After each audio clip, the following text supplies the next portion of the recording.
L'entrada de les grans superfícies a les Pitiüses està aixecant polseguera entre els petits i mitjans empresaris. Avui la PIMEF ha presentat una campanya per conscienciar la població de la importància de defensar el comerç local. Mentrestant, des de l'Ajuntament de Sant Antoni diuen que el Mercadona podrà instal·lar-se en el municipi perquè compleix amb el planejament urbanístic que està en vigor.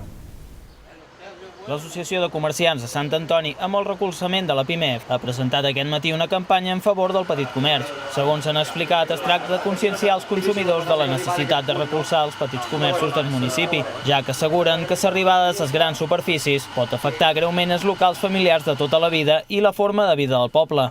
I és que des de la PIMEF han acusat directament l'Ajuntament de Sant Antoni de modificar el Pla General d'Ordenació Urbana fent un vestit a mida per les grans superfícies que, com el Mercadona, estan a punt d'instal·lar-se al poble. Des de la PIMEF diuen que no tenen cap problema amb l'arribada de les grans superfícies, però amb la condició que tots juguin a la mateixa lliga.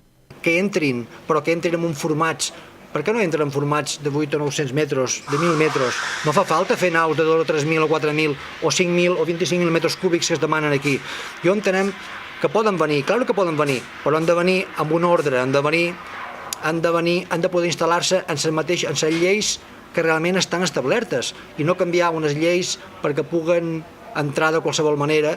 Per la seva part, el regidor d'Urbanisme, en Pepe Torres, assegura que l'Ajuntament no pot anar en contra d'un planejament que està vigent. Diu que, segons el planejament actual, Mercadona es pot instal·lar a la parcel·la on té previst ubicar-se. Ha afirmat el regidor que ha estat taxatiu.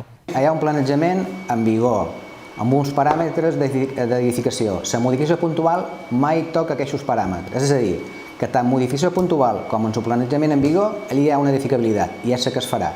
Segons la PIMEF, més del 85% de les empreses pitiüses són petites, d'entre 1 i 9 treballadors, i afegeixen que són aquestes les que donen vida als nostres barris i les que repercuteixen en l'economia local.